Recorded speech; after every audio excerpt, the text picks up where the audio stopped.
And we talk now to the General Secretary of the COSATU, rather the SADTU, South African Democratic Teachers Union, and we speak to Mugwena Maluleka about the issue of teacher safety. General Secretary, thank you very much for your time. I want to pick up on this issue of the matric exams that are currently being marked. Have you picked up any issues thus far? We know that the Eastern Cape, they started marking, I think yesterday, today, Gauteng begins marking. Have you anything to complain about, or is everything going smoothly? Thank you, sir, and for having us today, and thank for the question indeed. What we have received so far is that marking is proceeding in a number of provinces, in particular in the Eastern Cape. And of course, there will always be incidences that markers may be returned home. And that is very important, because when you have symptoms, you are not supposed to report to the marking center.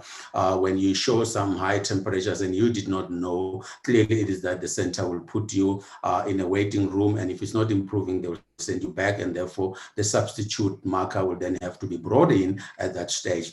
Of course, we have got some few concerns, in particular in Limpopo, where clearly we would have loved a situation where you don't pack so many markers in one place at the same time, despite the fact that that particular center is very big. The size of the center should not matter. What matters is that you shouldn't have so many people in one place, because that in itself encourages people to start social interaction. And that social interaction is the one that we believe that might cause problems. And therefore, our people are in a meeting now addressing those particular issues and so forth. So as we said, Babamgam, you can write a good protocol, a good regulation. It is all in our hands. This is all in our attitudes. If the attitude of a marker, the attitude of a verifier, attitude of a moderator is such that you haven't really appreciated and really understood the ruthlessness and the mercilessness of this particular virus, you'll continue with your social interaction, you'll continue with your taking off your mask. But we don't believe, as teachers, as professionals, as the people building the nation, we should be able to show the public that we can be able to adhere and conform to each and every protocol that is put to us. Yeah. You mentioned the Eastern Cape, and you seem to allude to some people possibly being sent home.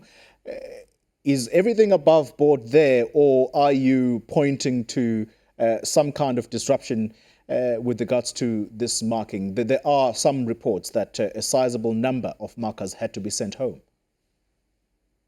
Yeah, what really is troubling is that you cannot leave your house when you know that you have got symptoms. Why would you do that? Why want to risk many other people? It can't be. It is just something that I can't really understand.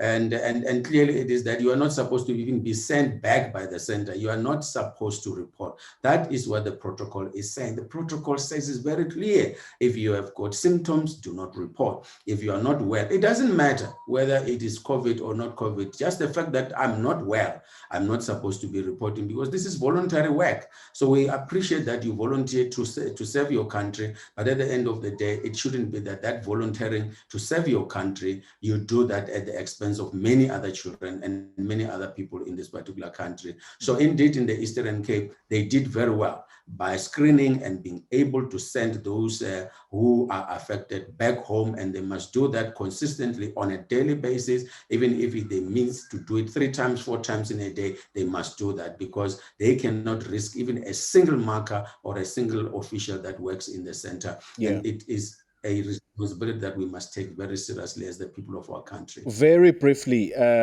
General Secretary, on this issue of markers being sent home in the Eastern Cape, News 24 reporting that about 74 of these markers were sent home. Are you able to confirm that figure for us?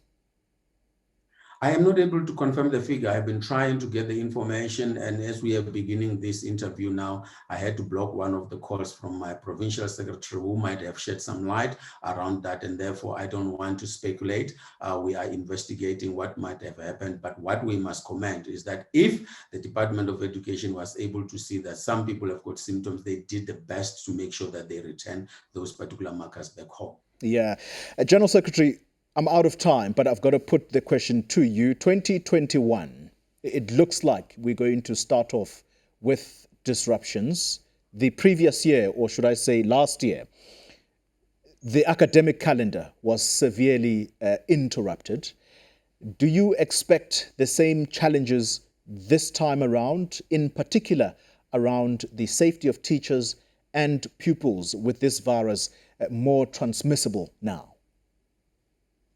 Very briefly, yes, we expect that there will be some challenges, not because of the regulations and protocols not in place, because those are in place. We have done everything we can to push, and we're going to improve on that. But critically is precisely because we're now in a second wave, and clearly it is going to impact on that. There can't be normality. There's no way that we are going to have a full class and a full 5 days reporting. We've got to go back to the structures that we used last year that were working in terms of other learners coming on particular days and the others coming on particular days, because you've got to ensure that social distance of 1.5 meters is always adhered to and it cannot be compromised. Yes, we are going to have to understand that we adopt flexible methodologies, flexible approaches in order to ensure that we keep this, the spread of the virus. Mugwena Maluleka, General Secretary of the South African Democratic Teachers Union, or SADTU for short. Thank you very much for your time.